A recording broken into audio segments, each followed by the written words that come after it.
Alors avant toute chose, merci à tous. Ça le comble aujourd'hui. Je pense que le sujet du messaging, ça a l'air d'en intéresser plus d'un.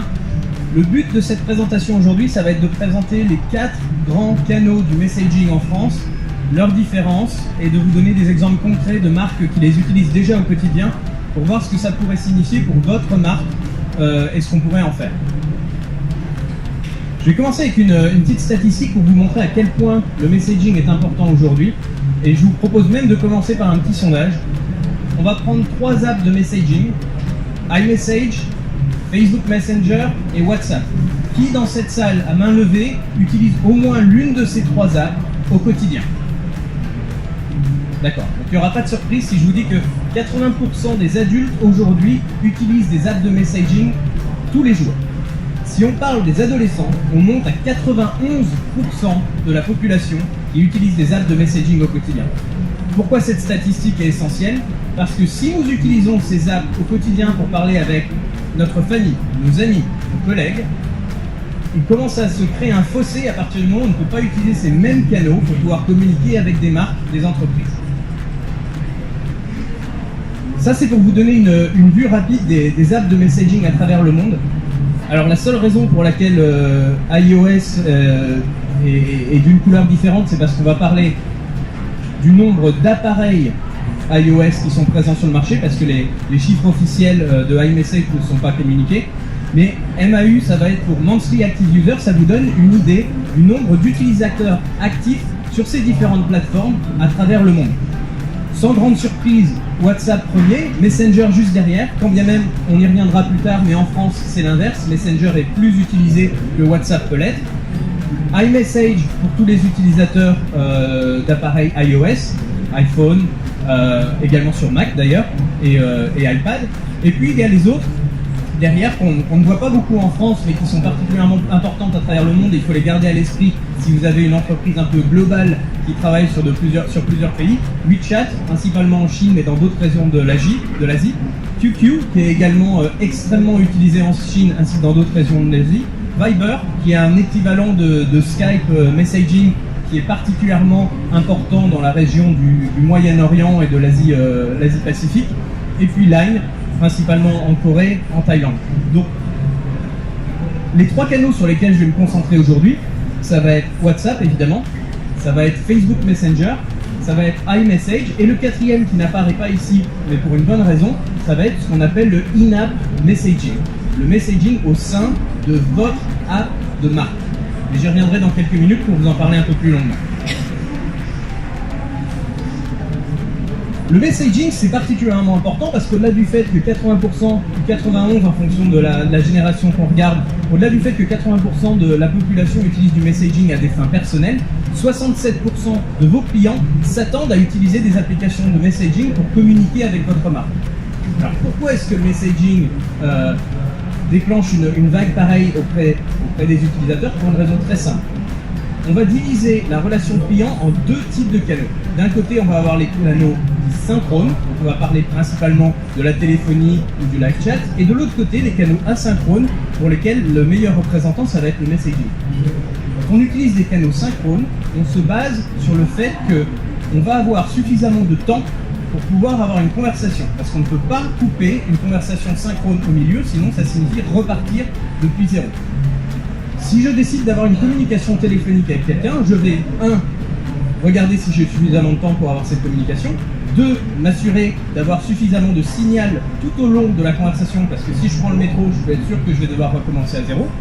3, si je contacte une entreprise, il y a de fortes chances pour que j'ai un délai d'attente et peut-être même le petit cadeau bonus, besoin de payer pour la communication. Alors que si j'utilise du messaging, ce qui va se passer, c'est que je vais pouvoir contrôler à la fois la conversation et le tempo de la conversation. C'est-à-dire que je vais pouvoir décider quand cette conversation commence. Peu importe les horaires de travail de l'entreprise, les horaires de bureau, ça n'a plus aucun impact parce que je peux envoyer mon message à n'importe quel moment. Ça signifie également que je vais pouvoir décider quand je réponds au message de l'entreprise. Il n'y a plus ce besoin d'instantanéité, je vais pouvoir décider quand est-ce que je prends cette conversation et c'est moi qui gère le tempo de la conversation. En moyenne, aujourd'hui, vos clients, les consommateurs, nous tous, nous utilisons 7 canaux différents quand on parle avec des entreprises.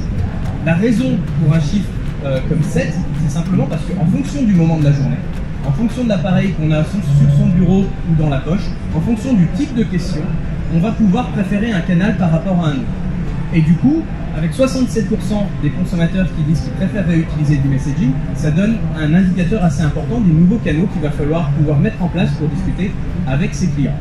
Et enfin, 75% des consommateurs disent désormais préférer les canaux de messaging par rapport aux canaux sociaux traditionnels. Et ça, c'est pour une autre raison assez intéressante, c'est qu'au début, les réseaux sociaux, tout le monde voulait absolument mettre son message parce qu'on se disait ça va être public, je vais faire du bruit, je vais avoir une réponse plus rapide. Maintenant, on revient à des questions de vie privée, de protection des données, et les clients préfèrent utiliser des canaux de messaging qui sont d'une part plus rapides en général au niveau de réponse que les canaux sociaux, mais qui en particulier vont permettre de divulguer des informations privées telles que son numéro client, son numéro de commande, son numéro de téléphone, etc. Ce qu'on ne souhaite pas faire sur des canaux tels que Facebook. Pour en finir avec cette slide, toujours sur l'importance du messaging, je suis sûr que tout le monde utilise encore aujourd'hui un téléphone, parce que la téléphonie reste essentielle, ça apporte un côté empathique, un côté émotionnel au travers de la voix du client et de la voix de l'agent, qu'on ne peut pas avoir sur des canaux écrits. Ceci dit, je vous invite tous à réfléchir à la dernière communication téléphonique que vous avez eue, et est-ce que avant cette communication téléphonique, vous n'auriez pas soit envoyé, soit reçu un message qui disait « Est-ce que tu es disponible maintenant pour discuter ?» Et on se rend compte que c'est vrai pour tout le monde. Même quand on utilise le téléphone, on a tendance à faire appel au messaging en amont pour pouvoir établir les bases de cette conversation. Alors pourquoi le messaging est d'autant plus important? Pas seulement parce qu'il y a une vraie demande des clients, mais on se rend compte que les GAFA, ces 4 grandes entreprises qui commencent à tout contrôler, donc Google évidemment, Apple, Facebook et Amazon, chacune de ces entreprises investit dans des canaux de messaging, et pas seulement dans des canaux de messaging avec une raison de messaging privé, mais aussi avec des canaux de messaging avec une vue business. On a Google, Hangout, qui existe déjà depuis de nombreuses années, et Google a fait une annonce récemment disant qu'ils allaient regrouper leurs différentes apps de messaging pour en créer une plus grosse, plus importante, plus utilisée.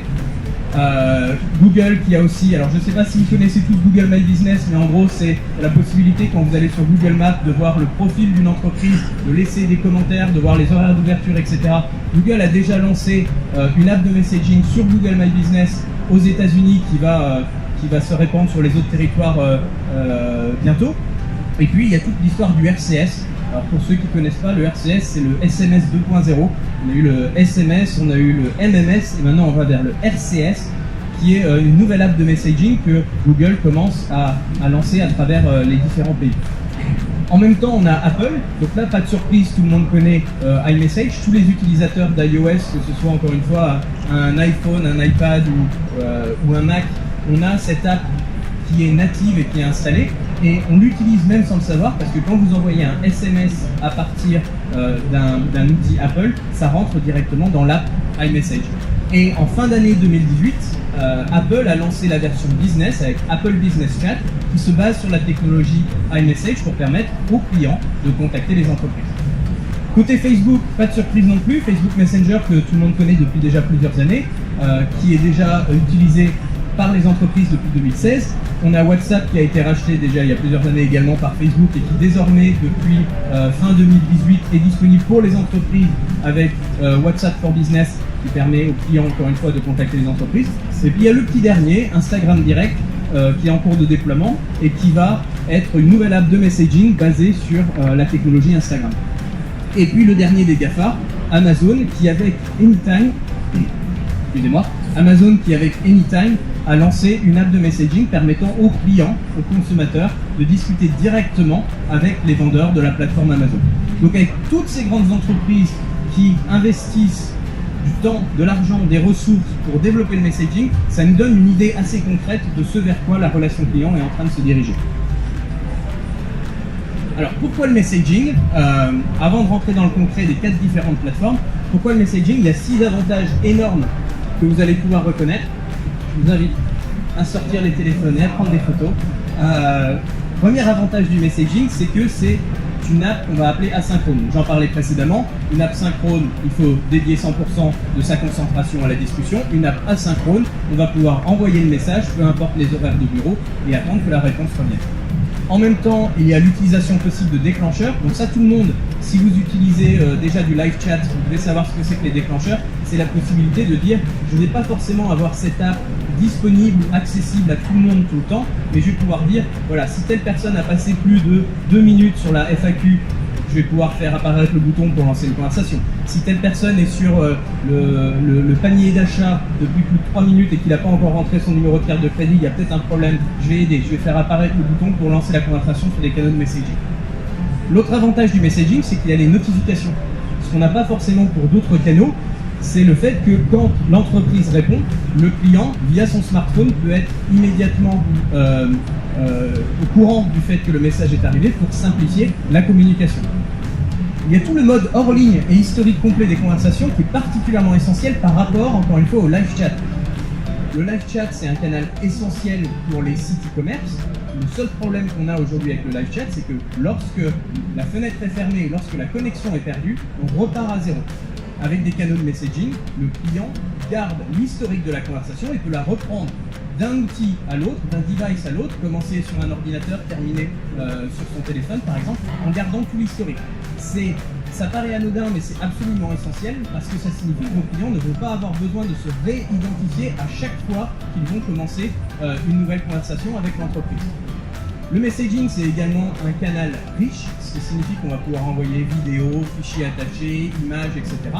Et puis enfin, vu que c'est un gros sujet depuis 2017, le messaging, c'est un canal qui est complètement compatible avec l'utilisation de chatbots, notamment pour prendre la première vague de niveau 1 de messages, s'en occuper, l'automatiser avec des chatbots et reprendre les messages un peu plus complexes avec un agent humain.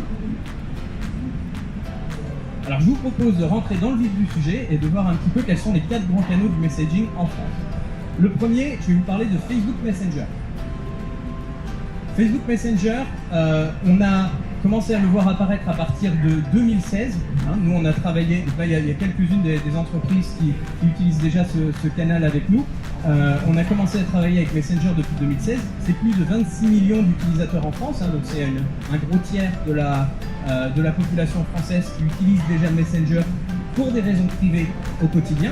Donc par conséquent, quand on est disponible sur Facebook Messenger, on s'assure d'être disponible pour un tiers de ses clients en moyenne et de leur offrir un nouveau canal de discussion. Et puis Messenger, c'est surtout un usage cross-device, c'est-à-dire que je vais pouvoir commencer la discussion sur une page Facebook sur mon ordinateur, prendre le métro, continuer cette même conversation sur mon téléphone, repasser sur l'ordinateur du bureau et finaliser la conversation. On peut facilement passer d'un outil à l'autre sans jamais perdre le contexte ni le contenu de la conversation. Facebook Messenger, c'est particulièrement pratique parce qu'on va pouvoir y accéder notamment depuis la page Facebook de l'entreprise. Donc la plupart des entreprises, principalement si vous avez un aspect B2C, vous allez certainement avoir une page Facebook à un moment ou à un autre. Vos clients qui se rendent sur la page Facebook vont pouvoir directement entrer en contact avec votre marque via Facebook Messenger. Ça apparaît particulièrement important si vous avez besoin de réduire le nombre de commentaires publics sur votre page Facebook pour prendre certaines communications en privé. Offrir cette option de passer au messaging, c'est un atout essentiel de l'app Facebook Messenger. Mais on va pouvoir également trouver votre entreprise dans l'outil de recherche de Facebook Messenger. Donc si vous ouvrez votre portable tout de suite, que vous regardez votre app Facebook Messenger et que vous allez dans la barre de recherche, au-delà de tous vos contacts qui sont déjà inscrits, vous allez pouvoir chercher toutes les marques qui sont disponibles, ce qui est particulièrement pratique quand vous voulez encourager vos clients à avoir une discussion avec vous sur ce canal. Il y a une autre spécificité de Facebook Messenger, c'est un produit qui a été lancé fin 2017, si je ne dis pas de bêtises, qui s'appelle Messenger Customer Chat et qui est à mi-chemin entre le live chat et Messenger traditionnel et qui permet aux clients d'avoir une expérience live chat avec tous les avantages des apps de messaging, le contexte, la conversation, etc. Un autre avantage de Facebook Messenger, et pas des moindres, c'est de pouvoir faire du call deflection. Ce que ça signifie, c'est que si vos clients souhaitent vous contacter On sait tous, c'est plus compliqué, c'est plus long, c'est plus cher en général de faire de la téléphonie. La téléphonie reste essentielle, on en a besoin, mais si on peut offrir d'autres canaux pour réduire le call et offrir des solutions alternatives, Facebook Messenger va permettre ça. Et enfin, dernier aspect très spécifique à Facebook Messenger, c'est que c'est une plateforme ouverte. Ce que j'entends par là, c'est que Facebook Messenger va vous laisser tous les outils nécessaires pour créer un petit peu ce que vous voulez au sein de l'application de messagerie. Vous allez pouvoir ajouter votre chatbot, évidemment, si vous voulez faire des menus, des carousels, si vous voulez installer des menus riches au sein de Facebook Messenger. Messenger va vous laisser la possibilité de faire ça, de laisser libre cours à votre créativité et de pouvoir créer un petit peu la solution sur mesure qui correspond à votre entreprise et à vos clients. Je vous donne juste un exemple d'une entreprise avec laquelle on travaille depuis 2016 pour Facebook Messenger. Donc AXA, qui a commencé à utiliser Facebook Messenger en 2016, a réussi en quelques semaines seulement à réduire de 50% sa relation client sociale. Pourquoi c'est important? Parce que pour toute marque, Facebook comme réseau social, c'est effectivement quelque chose d'important pour pouvoir se mettre en avant, mais personne n'aime le bad buzz. Et la meilleure solution pour éviter le bad buzz, c'est de proposer aux clients qui pourraient être déçus, qui pourraient avoir un problème, qui pourraient avoir une question, au lieu de la poser en public sur le mur Facebook, c'est de leur offrir automatiquement le moyen de passer sur quelque chose de privé et d'avoir cette conversation dans un environnement contrôlé. Et enfin, depuis qu'ils sont passés sur Facebook Messenger, AXA a réussi à atteindre un niveau de satisfaction de 80% de satisfaction client, qui vient notamment du fait de pouvoir communiquer avec ses clients sur leur canal de choix. Je vous rappelle qu'il y avait 67% de vos clients qui demandent à pouvoir utiliser le canal qui leur est le plus pratique. Deuxième analyse avec Apple Business Chat. Alors Apple Business Chat, qu'est-ce que c'est? C'est encore une fois l'application que tout le monde connaît, iMessage, mais qui est désormais disponible pour contacter les entreprises en direct. Ça existe depuis octobre 2018, donc c'est relativement récent. Et déjà, beaucoup d'entreprises en France comme à l'étranger se sont mis à utiliser ce canal. Pourquoi? Parce que, ne serait-ce qu'en France, c'est un quart de la population qui utilise déjà des appareils Apple, donc qui par défaut ont déjà cette app de messaging installée sur tous leurs outils Apple et qui fait du coup un canal particulièrement facile à utiliser parce qu'il n'y a rien à installer, rien à télécharger, pas de contact créé, tout est déjà nativement installé sur les différents outils qu'on va utiliser. Donc usage natif depuis les appareils Apple et en cross-device. Donc encore une fois, sur votre Mac, vous avez également iMessage que vous avez sur votre téléphone portable et vous allez pouvoir commencer une conversation quelque part et la finir sur un outil différent. Encore une fois, quelques-unes des entreprises qui utilisent déjà Apple Business Chat en France et à l'étranger avec la solution Ring Central Engage. Alors Apple Business Chat, le gros avantage, c'est qu'il y a de nombreux points d'entrée au sein de l'écosystème Apple. Ça veut dire quoi? Ça veut dire que sur l'application des cartes Apple Maps, on va pouvoir directement lancer une conversation. Sur Safari, on va pouvoir directement lancer une conversation. Sur Apple Search, on va pouvoir directement lancer une conversation. Tous les outils natifs de Apple, et ils continuent à en déployer de nouveaux régulièrement, vont être des canaux pour pouvoir engager une conversation avec vos clients de manière native et facile pour eux. En même temps, Apple Business Chat est un canal un peu spécifique parce que c'est un canal sécurisé avec un enchiffrage des données de bout en bout. C'est-à-dire que toute votre conversation est complètement sécurisée, ce qui fait qu'on va pouvoir utiliser ce système-là pour des banques, des assurances et toute entreprise qui veut garder un certain niveau de sécurité sur les données de leurs clients.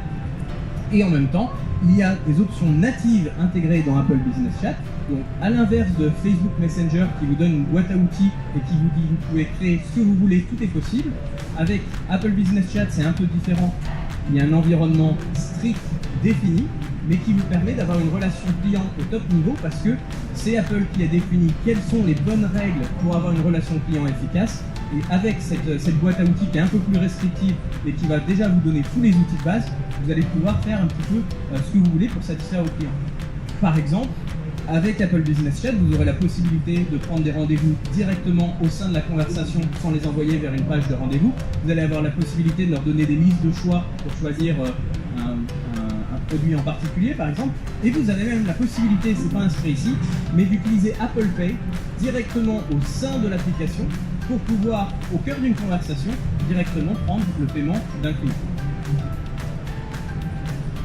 Un exemple de Apple Business Chat avec la Redoute, On a commencé à travailler en novembre 2018, si je ne dis pas de bêtises, avec la Redoute sur Apple Business Chat. La Redoute était déjà une entreprise qui était convaincue de l'utilité du messaging. En moins de 3 ans de mémoire, ils ont réussi à multiplier par 3 le volume de messages qui rentrent par le messaging. Et juste en ouvrant Apple Business Chat, du jour au lendemain, 300 messages quotidiens sont rentrés. Alors, c'est un mélange entre des messages qui seraient déjà vus ailleurs et qui ont disparu peut-être sur d'autres canaux, et un mélange de nouveaux messages qui n'étaient pas prévus initialement et qui sont entrés simplement parce que leurs clients se sont sentis écoutés. Désormais, on a un nouveau canal qui nous correspond, qui est pratique pour nous, donc on va lancer une conversation. Ça permet plus de proximité, plus de personnalisation avec ses clients, et puis ça contribue à la réduction de l'escalade des demandes parce qu'on va pouvoir tout gérer depuis le début dans l'app qui est la plus pratique pour le client. WhatsApp Business Solution. Donc ça c'est le petit nouveau qui commence déjà à faire beaucoup de bruit. Là pareil, je vous donne des exemples de 3 clients avec lesquels on travaille déjà. Vous voyez beaucoup avec ça, mais c'est parce qu'avec ça ils sont très orientés messaging. Ils essaient d'être le plus proche possible de leurs clients et le plus proche possible de leurs attentes. WhatsApp Business Solution, c'est quoi? C'est plus de 14,5 millions d'utilisateurs en France, donc ça reste un chiffre particulièrement important. Quand on se met sur WhatsApp, on sait qu'on va avoir un large panel de clients qui vont être enchantés d'utiliser ce canal de conversation plutôt qu'un autre plus traditionnel. C'est également un profil business officiel. Donc ce qu'on entend par là, c'est que vous allez avoir le nom de l'entreprise qui apparaît automatiquement avec une petite check qui dit ça a été vérifié, c'est valide, c'est pas n'importe quelle entreprise, c'est vraiment l'entreprise avec laquelle vous souhaitez communiquer, avec les horaires d'ouverture, etc. Donc un vrai profil d'entreprise officielle sur WhatsApp. Et puis toujours la possibilité de faire du cross-device. Alors la spécificité de WhatsApp, c'est qu'il y a 3 points d'entrée. Vous avez WhatsApp que tout le monde a sur son téléphone aujourd'hui. Vous avez WhatsApp Web, je ne sais pas si vous l'avez déjà utilisé, qui permet de communiquer via votre navigateur. Et puis le 3e point d'entrée qui est peut-être un peu moins connu, c'est WhatsApp Ordinateur, qui est une app qu'on télécharge sur son Mac ou sur son PC et qui permet d'utiliser WhatsApp comme on l'utilise sur son téléphone, mais au format PC, au format Mac. La seule différence, la seule limitation de ce canal au niveau du cross-device, c'est que vous devez avoir l'app ouverte et connectée à Internet sur votre téléphone pour pouvoir l'utiliser sur les autres devices. Alors, WhatsApp Business Solution, c'est l'app qui est la moins désinstallée, de mémoire 6,2%. Toute app Android confondue, c'est celle qui est la moins désinstallée. Et on sait tous qu'en moyenne, une app, ça a quelques semaines, voire quelques mois de survie. Si vous arrêtez de l'utiliser, vous la désinstallez. Ça montre que c'est vraiment une app essentielle pour les clients aujourd'hui qui continuent à l'utiliser au quotidien et qui ne la désinstallent pas. C'est, tout comme les autres canaux, la possibilité de faire du call deflection, d'autant plus avec WhatsApp, parce qu'on connaît le numéro de téléphone de la personne qui nous contacte. À l'inverse de Messenger où vous vous inscrivez avec une adresse email, avec un nom, un prénom, etc. Sur WhatsApp, votre identifiant, c'est votre numéro de téléphone. Ce qui va permettre, si vous configurez votre SVI, vous avez une longue ligne d'attente sur vos canaux de téléphonie, de pouvoir faire du call deflection et renvoyer directement sur une conversation via WhatsApp. Et tout comme Apple Business Chat, WhatsApp est une solution sécurisée, encryptée de bout en bout, qui va permettre, notamment, comme je le disais, pour les banques, les assurances, ou toutes les entreprises en général qui ont un vrai besoin de sécurisation de leurs données, d'avoir ce type de conversation privée et chiffrée avec leurs clients. Alors, un autre exemple, justement, on parlait de banque. On a commencé à lancer WhatsApp avec LCL il y a maintenant quelques mois. Et là, c'est pareil. Première banque française disponible sur ce canal. Pourquoi c'était important pour LCL? Pour se démarquer, pour montrer qu'ils sont au plus proches de leurs clients, qu'ils ont compris les besoins du client et qu'ils arrivent à être disponibles sur les bons canaux demandés par leur clientèle. C'est une prise de contact facilitée pour le client parce qu'on va pouvoir immédiatement reprendre contact avec la marque à n'importe quel moment. Ça reste dans l'historique de conversation, donc on peut facilement reprendre contact avec la banque sans avoir besoin de repasser par un système, par le site web par exemple, ou par une recherche en ligne. Et puis c'est un partage sécurisé d'informations confidentielles, ce qui est évidemment pour toute banque, assurance et pour beaucoup d'entreprises, ce qui est absolument essentiel. Et alors je finis sur le dernier, dont on n'a pas encore parlé jusque-là. Si vous avez dans votre entreprise, si votre marque a une app disponible, vous avez certainement, peut-être déjà ou pas encore, la possibilité de faire du messaging au sein de votre app. C'est-à-dire d'avoir une app de messaging dans votre app d'entreprise, de manière à ce que dès que vos clients ont une question, un problème sur votre app, ils peuvent lancer une discussion directement avec votre entreprise. Pourquoi c'est intéressant? Ça s'intègre assez facilement, c'est des systèmes de SDK qui fonctionnent avec toutes les apps Android et iOS, de manière à avoir le messaging au sein de votre app, d'entreprise. Et le gros challenge, c'est que 96% des apps sont désinstallées après 12 mois.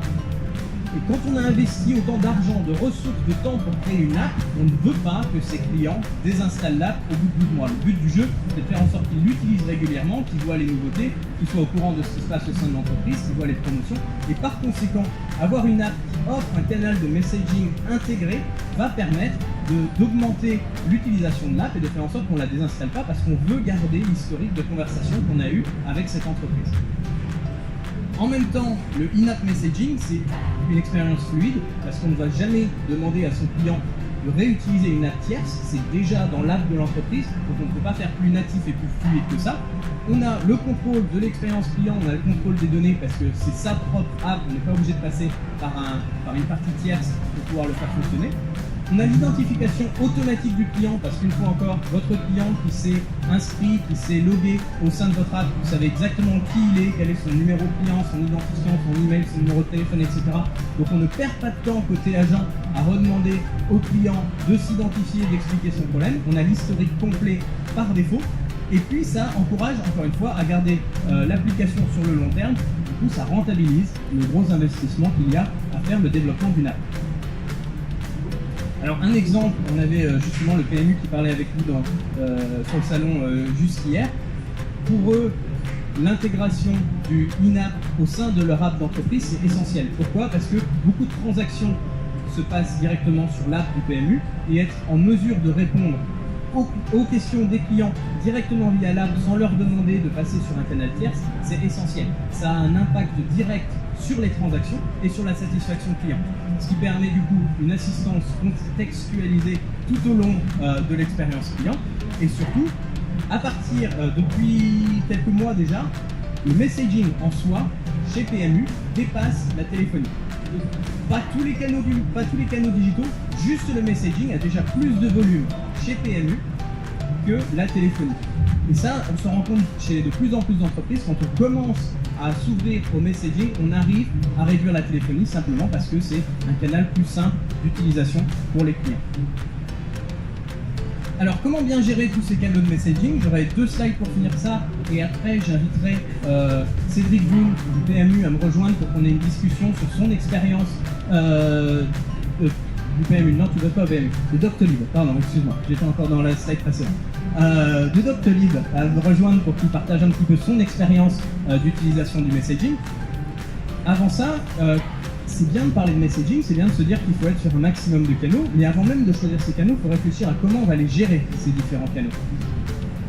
Chez RingCentral, on a une application, une plateforme qui s'appelle RingCentral Engage Digital qui permet de récupérer tous les messages de tous les canaux digitaux, donc les canaux de messaging évidemment, mais les canaux digitaux en règle générale, de tout agréger au sein d'une plateforme unique, de manière à supprimer les différents silos technologiques que l'on peut avoir traditionnellement au sein d'un centre de contact et de pouvoir avoir une expérience client augmentée et une expérience agent simplifiée. Pour plus de productivité évidemment, et surtout pour plus de satisfaction client, parce que vous allez pouvoir offrir une expérience client identique sur tous les différents canaux.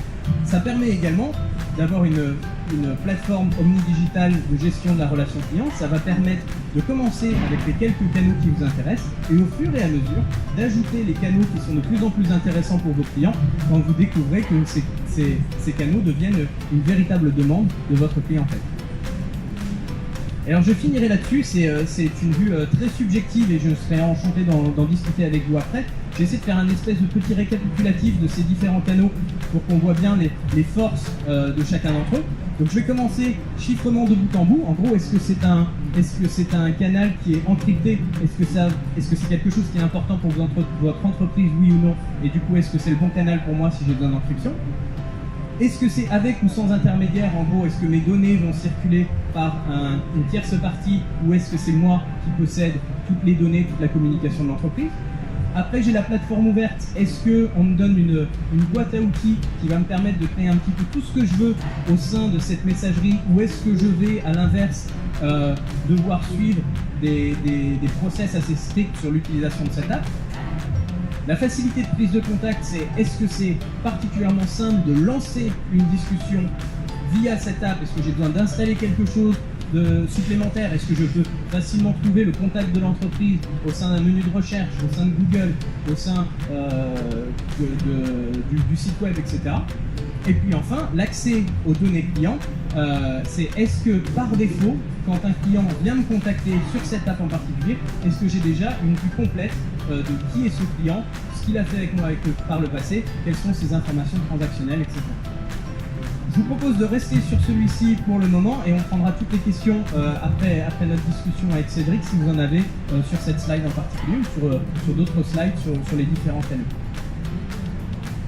Maintenant, j'aimerais inviter Cédric Bloom, qui ne travaille pas au PMU mais chez Doctolib, à vous rejoindre sur scène pour discuter un petit peu de son utilisation du messaging.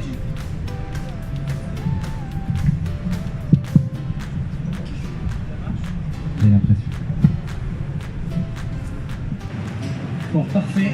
Alors, je suis en train de tout cacher avec ma tête, mais la raison pour laquelle on invite Cédric aujourd'hui, c'est parce que Cédric a une véritable expérience internationale. Il a travaillé un petit peu des deux côtés de la barre. Il a travaillé du côté du BPO, il a travaillé avec Webhelp, il a travaillé en Malaisie, si je ne dis pas de bêtises. Tu as travaillé chez Lazada, tu as travaillé chez Alibaba, tu as travaillé chez iFix. Tu es de retour en France avec nous, donc tu as une expérience un petit peu globale des deux côtés, côté client et puis côté BPO. Donc j'aimerais bien que tu partages un petit peu avec nous ta vision et ton expérience du messaging. Et on va peut-être commencer avec une petite question simple. Alors juste une précision, les réponses que je vais t'apporter, ça va principalement être basé sur mon expérience en Asie, sur les différents canaux de messaging, parce que pour pas que vous ayez de déception, sur Doctolib aujourd'hui on n'a pas Messenger et tout ça, donc je ne vous précipitez pas sur Doctolib, ce que je vais raconter c'est plutôt ce que j'ai fait avant, et peut-être bientôt chez Doctolib, mais pas aujourd'hui. D'accord. Au moins ça donne et pas chez PMU non plus, donc comme ça on a chez PMU. C'est parfait. Alors dis-moi voir un peu, de ton point de vue, pourquoi est-ce qu'il y a une montée du messaging? C'est quoi l'intérêt? Pourquoi est-ce qu'on voit une telle demande du côté client? Je pense qu'aujourd'hui, personne n'a envie d'appeler son service client, c'est un grand classique. On sait qu'on va passer du temps à attendre, la plupart du temps. On va passer du temps à expliquer son problème et en attendant, on ne peut pas faire autre chose. Donc aujourd'hui, les apps de messaging, on aime ça parce qu'on fait ça et en même temps, on fait autre chose. On est dans le métro, on regarde Netflix, on lance la machine à laver. Et l'intérêt des messaging, quel que soit le canal, c'est vraiment d'être capable de débrouiller son problème, de demander un devis, de demander de l'assistance technique en faisant autre chose, sans avoir l'impression de perdre son temps. Donc là, on a vraiment gagné en efficacité du côté du client. Alors là, pour cette présentation, moi j'ai présenté 4 canaux du messaging qui sont principalement utilisés en France. On n'a pas parlé de WeChat, on n'a pas parlé de QQ, on n'a pas parlé de Line parce qu'ils ne sont pas du tout utilisés en France, c'est très peu. Sur ces 4 canaux ou sur d'autres, ta vision, c'est quoi le canal à privilégier si aujourd'hui quelqu'un dans l'assistance devait en choisir un, parce qu'on ne peut pas toujours tout lancer en même temps, ce serait lequel? Alors, au début, j'ai envie de répondre, c'est mieux de lancer tout en même temps. Donc j'ai deux réponses à cette question. La première, c'est on a l'habitude de dire qu'il faut plutôt être là où sont nos clients. Donc soit vous connaissez vos clients et vous connaissez quel canal ils préfèrent, mais par définition, si vous lancez ce canal, c'est que vous ne l'avez pas déjà, donc vous ne savez pas s'ils y sont. Et l'avantage de RingCentral Engage et celui que dont j'ai pu bénéficier en Asie, c'est qu'on connaissait les messaging apps les plus utilisés dans chaque pays et qui étaient différentes, comme tu as dit, Line en Thaïlande, Viber au Vietnam, WhatsApp en Malaisie, en Indonésie.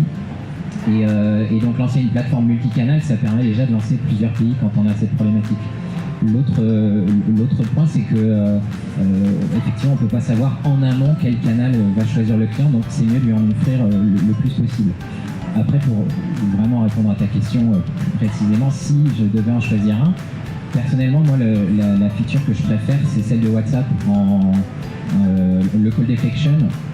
en click to chat, je sais pas comment ça s'appelle, on est sur le SVI et il y a trop de queues, on annonce le temps d'attente dépasse ce qu'on a envie d'attendre parce qu'on a envie de faire autre chose justement entre temps, et on passe sur WhatsApp et là on est pris en charge par un bot, par un humain, peu importe, et on sait qu'on ne va pas juste dédier tout notre temps à la demande qu'on avait envie de formuler au service client, et ça c'est une feature qui est quand même assez très très innovante, j'adore en fait. Alors, tu nous as donné ton numéro 1, juste pour pousser le truc encore un peu. Ton numéro 2, ce serait quoi? Là, tu cherches. Le numéro 2, non, j'ai pas de préférence au sens où vraiment aussi du côté service client, du côté équipe, tout est transparent pour nous. Donc c'est vraiment à la préférence du client, j'ai envie de dire. Je pourrais pas me prononcer sur un en particulier. Il y a l'INAP, effectivement, qui est intéressant. Après, je sais pas si ça répond à la question. C'est pas une application, justement, c'est un canal particulier. Effectivement, l'INAP est très important parce que c'est lui qui va générer de l'attachement à la marque. Et donc, de générer de l'attachement à la marque, comme tu l'as dit, ça va éviter la désinstallation.